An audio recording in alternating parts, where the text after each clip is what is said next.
it's a fun conversation to have these days, because when I first started, we were doing none of these things. It was like, avoid it, see if you outgrow it. We'll keep seeing you every 1 to 2 years and hope it goes away.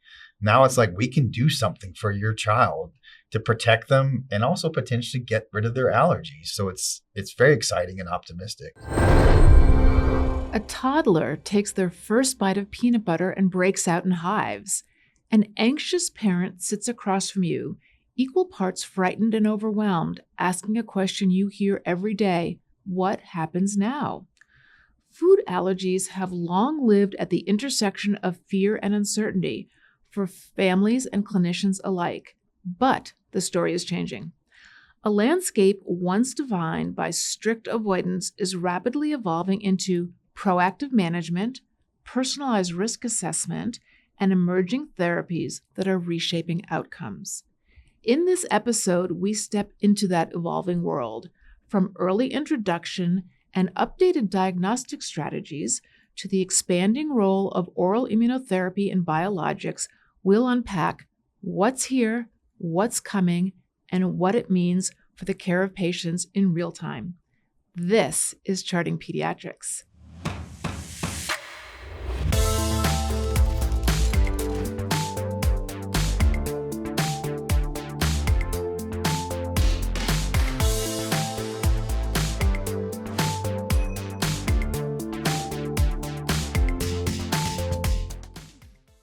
To discuss this important topic, we're joined by two allergy experts, Drs. David Fleischer and Allison Hicks. Dr. Fleischer is the section head of Allergy and Immunology, as well as the director of the Allergy and Immunology Center here at Children's Hospital Colorado. Dr. Hicks is the director of Food and Immunotherapies. They both teach at the University of Colorado School of Medicine. David and Allison, we so much want to welcome you to the podcast. Thank you. Thank you for having us. We love talking about food allergies, so it's easy for us. Well, we love talking about food allergies too, so we're here in the right place. But let's just jump right into it. And I think we as pediatricians and medicine have really been kind of behind the 8 ball on this for a while. So what's happened to food allergy management over, say, the past 5 to 10 years? Yeah, so we originally, as pediatricians and allergists, recommended that families avoid introduction of our allergenic foods. And then a very paradigm-shifting study, the LEAP trial, which everyone's probably aware of at this time, educated us that that was incorrect, and it's actually helpful to introduce foods early into the diet. And then I can let you take the last 5 years from there. Yeah, the early introduction really changed things. And I think we confused pediatricians years ago when we said 2000 do this, and then a few years later said don't do this, right? So I think that really set us back some years, unfortunately, with the trust with pediatricians. So, but the recommendations are to get those out. But over the last 5 years, we've gone from early introduction to early intervention. That's the key. So really getting patients, I think the biggest point I can say is refer your patients to us early with food allergy, because we have interventions now that we can really manage these patients and flip the paradigm and really get these kids to be able to eat these foods and not grow up with allergies and be adults with allergies, hopefully. So when you say early, can you define that a little bit further?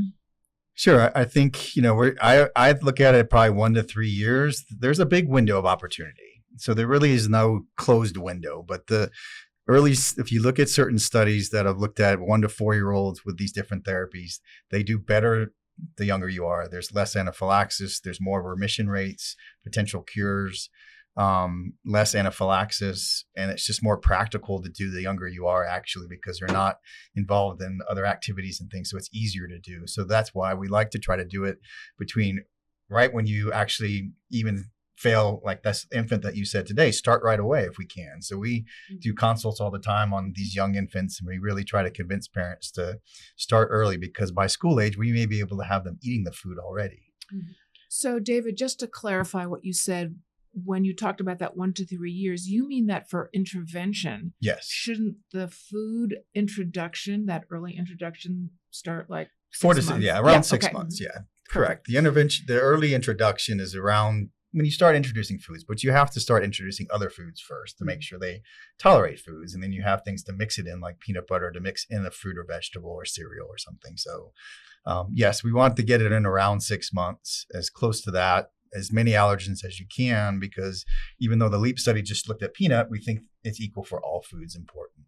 So Are there any foods that you want to start first? I assume maybe peanut and egg, but what are your thoughts on that? I think peanut is a good place to start. Egg, cow's milk, which is often a confusing recommendation for families because they get told they shouldn't be offering cow's milk as the main kind of liquid nutrition until 12 months, but they can use something like Greek yogurt or another cow's milk source early on. Wheat, which a lot of families don't realize actually isn't included in a lot of like the infant cereal. Mm-hmm. So you actually have to look for a wheat containing infant cereal. And then we would get them started on, the tree nuts, sesame, soy, fish, shellfish as kind of progressing to 12 months. And do you think there's sort of a short window for the introduction of all these exciting foods or not? Can you wait? it really depends on the risk factors. So if you've got a patient that has significant eczema, that is a high risk factor for developing food allergy. So if you've got an early onset eczema patients, we probably want to get those in as close to 6 months as we can. The other point that I'll make is we don't want to medicalize this either. We want it to be a natural process of introducing foods. And if the foods aren't something that you eat in your diet, then don't put it in your child's diet if you don't eat it in your home. So if you obviously don't eat shellfish or tree nuts for whatever reasons, don't stress about necessarily getting those in your child. We want to get as many as we can, but we want it to be a natural part of what you eat in your family too. I guess you don't want mom having different meals for everybody Yeah. in the household. We want it to depending be a on what they normal eat. process. Allergens, I think we wanted them to be looked at as normal foods, really, for kids, and try to prevent this from happening. It's not going to prevent every case, for sure. It's not the ultimate reason of what's going to prevent food allergy, but it certainly has helped. And data from Australia shows that the level of prevalence has leveled off, at least because of these early introduction practices. We don't have updated prevalence here yet, but it does seem to be working. And then let's go back to that introduction we talked about. The kid takes their first bite of peanut butter, breaks out in hives. Should the pediatrician start management for that patient, or do they do testing or toss them off to you? How do we approach that situation? I would say the pediatrician should definitely prescribe emergency medication. So epinephrine is first line for any treatment that would be consistent with anaphylaxis, and kind of going through that treatment plan with the families, and then ideally referring them to a pediatric allergist or an allergist in the community, although sometimes the wait can be pretty significant for that. I think where they might get into trouble is what testing is available to the general pediatrician, and we are really cautious against using kind of food panels, which is often what comes up for ordering, because that might screen a child for multiple foods. And unfortunately, food allergy testing has a very high false positive. So we might end up diagnosing a child with more foods that they're not actually allergic to, and then the family's avoiding it and they're very confused. So that can be the really tricky part for a pediatrician. And not to digress too much, but I love asking this question. You talked about epinephrine. Are you using the Neffy more for these kids? Prescribing it more, for sure. I mean, and needle-free options are key because we don't like needles, and kids don't like, it's just, we're not normally to be injected. So Neffy is being used more, prescribed more. There will be a study coming out actually using it in challenge units or shot clinics and showing that it actually clinically works, just because these are based on the way they're approved is differently. You can't induce anaphylaxis and get it approved. So, but there's actually a more exciting one coming, actually. So there's really? an anaphylaxis film, which is a sublingual like breath strip. I don't know if you remember those old Like, breath Yes, strips I that you do. used to Those put under your Listerine tongue. ones. Yes, You I put do. under your tongue. So it's basically the size of that and the thickness of that, and it dissolves under your tongue and treats anaphylaxis. So that's hopefully coming this year. And it's so thin that it can literally fit in the back of your phone. So there's no excuse ever to not, like a teenager or adult will never have an excuse, in my opinion, to never have epinephrine, because it's just I'll carry it even just to have it, because it's so easy to carry, as an allergist, just in case I'm on a plane or somewhere where I need it. I love that. It's pretty I'm gonna cool. order a couple backups for It's myself. pretty cool. So Yeah, good. there's to some have good things in your back coming, like I pocket. said. I So love that. yeah. Let's switch a little bit to talking about some of the oral immunotherapies and biologics. Where do you start? What's the story? Yeah. So when we think about immunotherapy, what we're doing is giving a child a small amount of the food they're allergic to, and then we increase that amount over time. And it's essentially kind of a desensitization. And its main role is going to be for safety. So it's going to take whatever amount of food they react to currently, which we do think is usually kind of stable in a child. We always say different reactions can be more or less severe if they ate more, if they were sick, tired, exercising. So you can't really classify like what their reactions will be like, but they often tolerate an amount of food. So we start much lower than that. And we have them eat that every day. And then we just increase over time until we get to as like high of a dose as they can tolerate that's able to be eaten every day. And that raises their tolerance level so that if they have an accidental ingestion or have a cross contact or anything, they're going to be safe from that exposure. And is that something that a pediatrician can do, or do they need to be coming to you guys to do that? They need to come to us. Absolutely. Pediatricians, we want to partner with the asthma patients, eczema. I mean, with the food allergy, we want to partner too, but it's really, we have an hour to spend with these patients. And as you mentioned these patients are anxious. In the first parent, you got to spend an hour talking about a lot of things. And then we do an hour consult with our patients for the food immunotherapy program, separate from their visit, where we talk about all the different therapies, including biologics, sublingual, epicutaneous, oral immunotherapy. So we spend a lot of time doing that. And you don't have that time. I was a pediatrician for 2 years, and I was seeing 35, 40 patients back then. You don't have time to do that. And we have the expertise. More importantly, we have the treatments. And these are treatments that need to be done by allergists. The safety of it just needs to be done by us. So then is the first step oral therapy? The first step is a shared decision-making process where we talk about all the different therapies and give them the options. And then they decide ultimately what they want to do. OIT is an option. The oral immunotherapy is one option. But we've got 3 or 4 options coming, or if not more coming. That's the good thing. So if I've got 5 or 6 treatments in my toolbox, we're going to have huge options for patients. There's not going to be a patient, in my opinion, that can't be on a therapy. Oh, I love that. And then when do biologics come in? They can be used in several ways. So omalizumab or Xolair is what is approved right now for food allergy. And its FDA indication is for safety. So it's for a child with 1 or more food allergies who's over 12 months of age. And the intent is that they are on this medication and they are avoiding their foods. So that it's just a protective factor. So it's raising their tolerance to any food they're allergic to if they're a responder. But it can also be used in conjunction with things like oral immunotherapy, which is, I think, the more exciting way to use it. Yeah, the FDA indication was restrict avoidance, but we use it off-label for inducing desensitization and then getting them on oral immunotherapy. Because as Allison said, it's not disease modifying. It doesn't, once you stop the drug, your protection goes away. But if you expose them to the food while they're on it, then you can desensitize them and induce hopefully tolerance. Then in some patients, get them off the drug so they're not on it for the rest of their life. Some patients want to just avoid the foods, but some of my older patients that can't eat milk or egg or wheat want to do OIT to milk, egg, or wheat, but just avoid. They don't care about peanuts or tree nuts or seafood. They're not important to them. And then we have the young patients where we use it as a bridge to OIT or other therapies because they have multiple food allergies and the parents want protection for all the foods at once while we work individually on desensitizing them with the foods. So some kids could be on biologics for the rest of their life. Is that what I'm hearing you saying? It's not how we're usually selling to parents, but definitely it could be. And they are working on other forms of it, either where right now it's dosed every 2 or 4 weeks, but they're working on newer forms of the biologic that could be given maybe every few months, and then also oral versions. So I think that'll continue to be a conversation for some patients that they may just prefer that. We can get things down to a quarterly injection, or there's a blocking antibody that's being studied that could be an injection every 6 months. When I talk to most adolescents and adults and even young patients, if you can get them down to 4 shots a year or 2 shots a year, they're like, I could do that. But if I'm doing it every 2 to 4 weeks and it's multiple injections, I don't want to do that forever. So that's the goal, is to get these down to a certain point where the ones that don't want it, that just want the protection, have an easy way of doing it and not frequent injections. So there are more coming. So how do you talk to parents of the patients about doing the oral at home? Like once you get them started in clinic, are they ever like a little anxious, like, oh my gosh, I'm not going to have all the bells and whistles surrounding me and all these doctors? How do you talk them through that or off that ledge?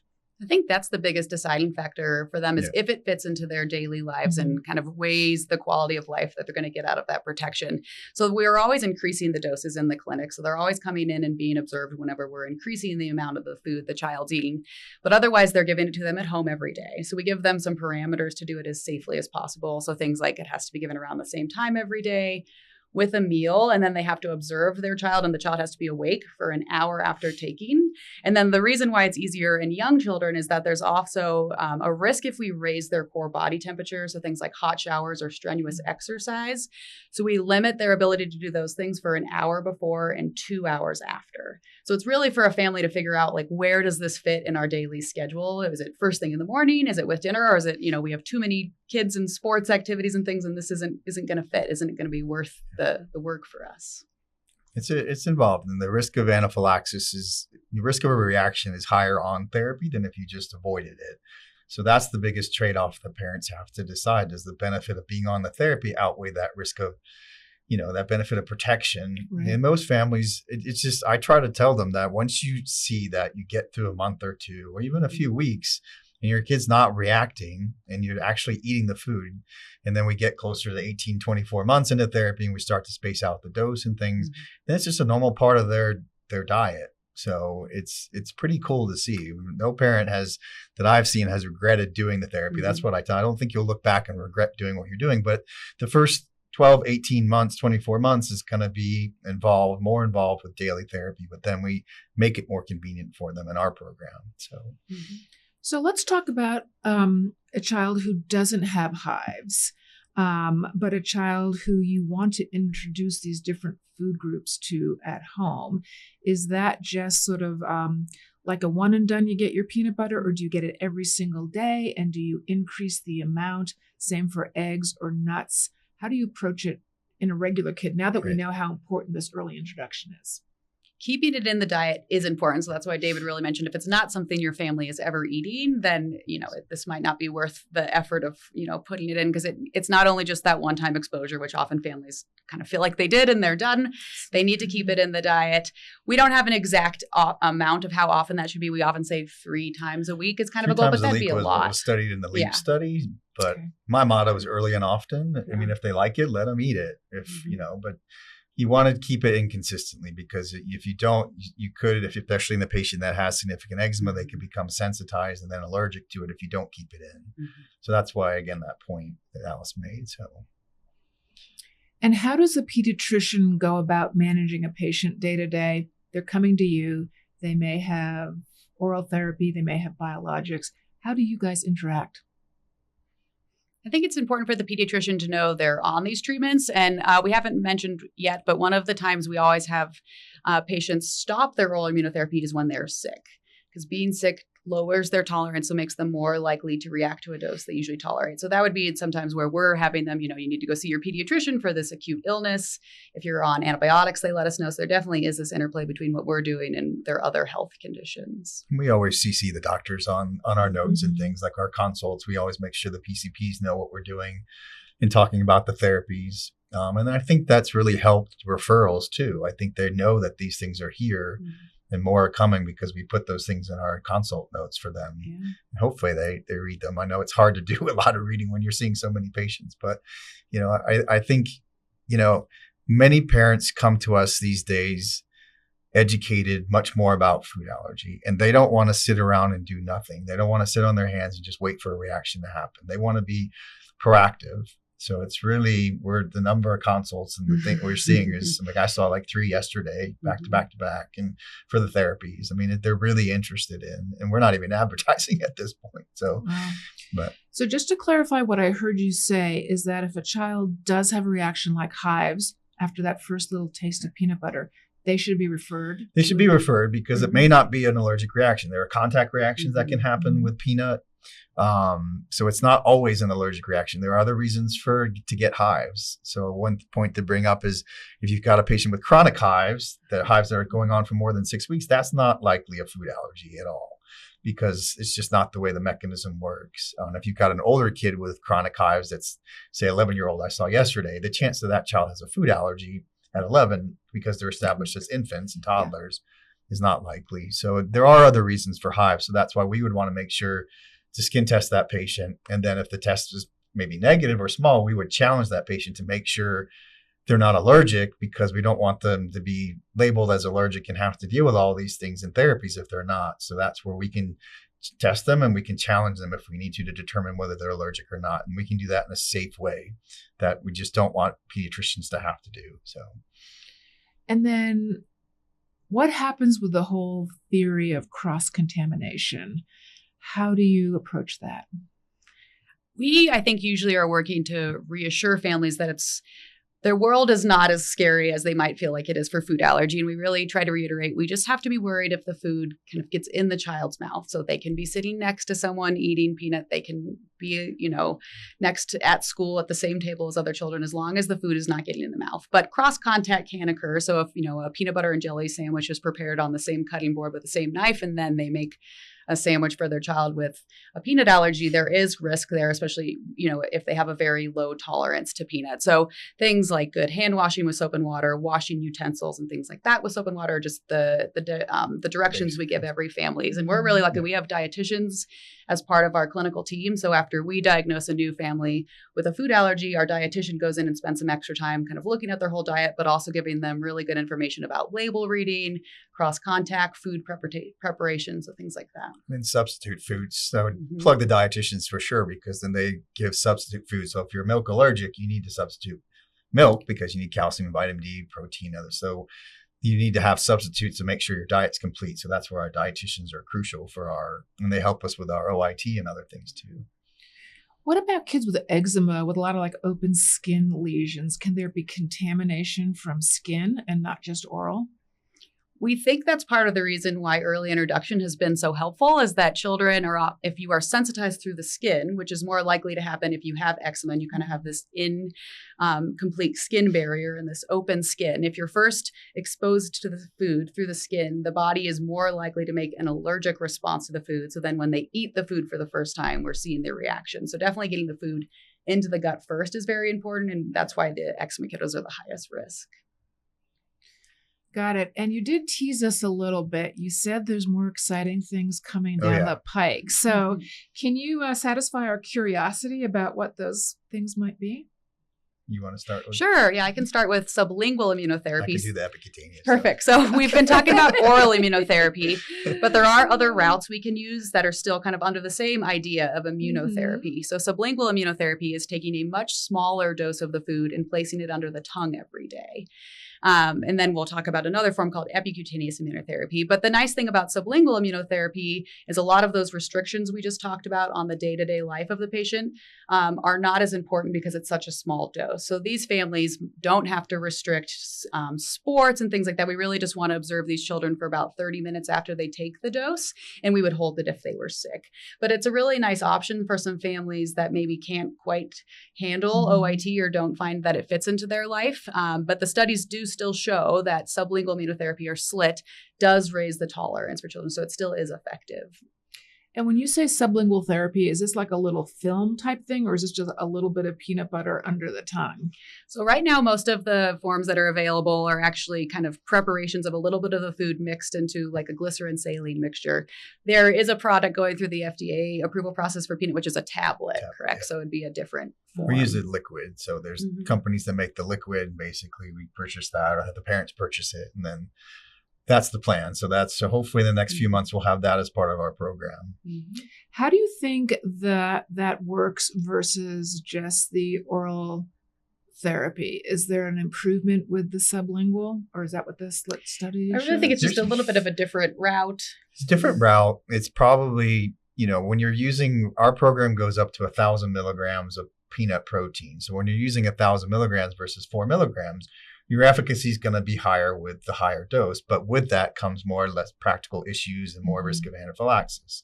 So it's a trade-off, right? So low and slow is fine. You don't have this. I always tell parents, this is a 3 to 5 year process. It's look at it as like a marathon. This is not a sprint to get to the highest dose quicker. This is a 3 to 5 year process, like it is with allergy shots, like any immunotherapy. So you have to look at it at the long-term part of things. But I think having other options that are more practical are important. So The epicutaneous is a peanut patch that's being developed that you actually wear on your back, and it desensitizes. So while you can be sensitized to the skin actually desensitizes very well, surprisingly. So, and the nice thing about it is very practical. There's no updosing. There's no effect with illness, exercise. So you kind of set it and forget it, although you'll get some skin reactions to it, but it's mostly set it and forget it and put it on, and you rotate it every 24 hours, and it works very well. I mean, you're not exposed to very much peanut, and you can get some of these patients after a year or two to 16 to 20 peanuts, which is crazy at 250 micrograms, which is 1/1000th of a peanut.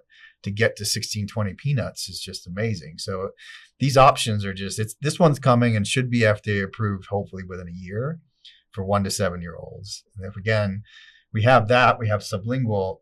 I will mention just quickly, I mean, I think all paths lead to oral at some point, because you have to start eating the food to maintain this. So we're not going to have patients on slit forever, probably, or epicutaneous forever. And the companies probably don't want me to say that, but the reality, they have to start eating the food at some point, because that's just, we want to get them to the point where they're doing it and it's a natural part, that's not a therapy that they have to do forever.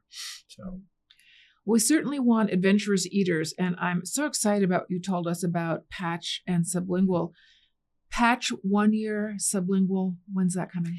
So the FDA approval process for peanut is in the adult stages, so that'll take quite a while. But it's been in the research setting for quite a while, and now multiple academic centers are looking at starting a program now that there's finally these companies that are making kind of this like certified, lab quantified, pre-mixed suspension, because that's always been the difficult part, is who is mixing this little food and liquid and putting it in a vial, and how do we do that safely? So now that there's a companies, reasonable price too. Yes. That was because some of the extracts were $500 a month, and these are about $60 a month, which we feel is pretty reasonable for a therapy at $60 a month. So we hope to have our program up and running in a couple months, the sublingual. Okay.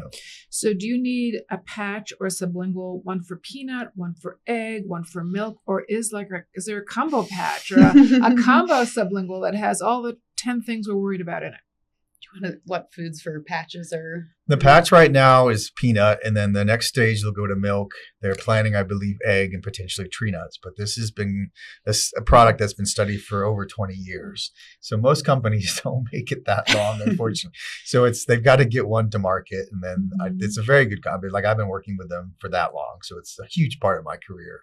So it's going to come. So the sublingual, like you said, is going to be the tablet's going to be years away. But we use these off-label we use OIT products. There was an FDA-approved OIT product called Palforzia, which was a very expensive peanut flour, basically. And we never used it because most programs were already doing OIT with commercial products, other like store-bought products, basically. So it's just, that's how we're doing our program, and it's working well, and that's the way most programs work. To summarize, what I've heard you say is that we're making great progress. We need to start early. We need to continue it.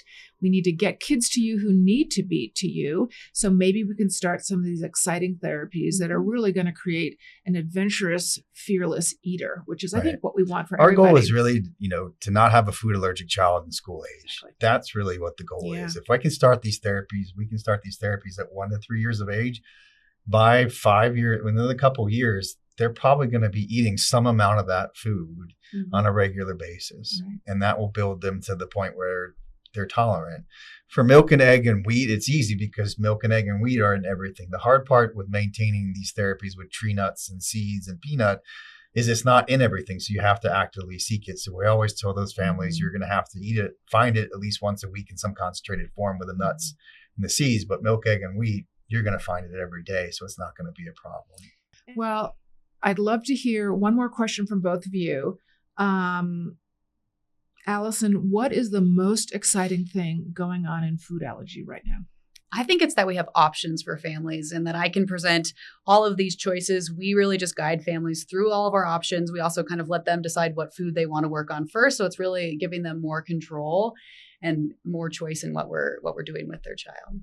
I would say it's a much more optimistic conversation these days. That's the good thing, is that that patient that you first said came in and is very upset and sad, I can have a very optimistic conversation that your child, if I do one of these therapies, your child's not going to be in that 20% and that not the 80% that don't outgrow peanut allergy, right? So it's a fun conversation to have these days, because when I first started, we were doing none of these things. It was like, avoid it, see if you outgrow it. We'll keep seeing you every 1 to 2 years and hope it goes away. Now it's like, we can do something for your child to protect them and also potentially get rid of their allergies. So it's very exciting and optimistic. So, well, you both are optimistic, and thank you so much, David and Allison, for sharing this with us. We've really done a 180 in pediatrics, from the avoidance to all the options we have now, and the fact that both of you feel so optimistic gives me hope for the future too. We love what we do, so it's fun. I mean, really seeing these families, you see these families come back at 18, 24 months, and they're different. And it's just, their quality life is better. They're doing more things that some of the things they could do, but they're too scared to do. But they let their kids go to sleepovers. They go to restaurants. They do. I mean, we want them to be normal kids that just live the normal life. That's what we want. Well, you two certainly give everyone hope, and we hope that all of our listeners enjoyed this as much as I did. I learned so much, and I think there's so much more for all of us pediatricians to learn to help create adventurous, safe eaters who are going to have a normal rest of their life.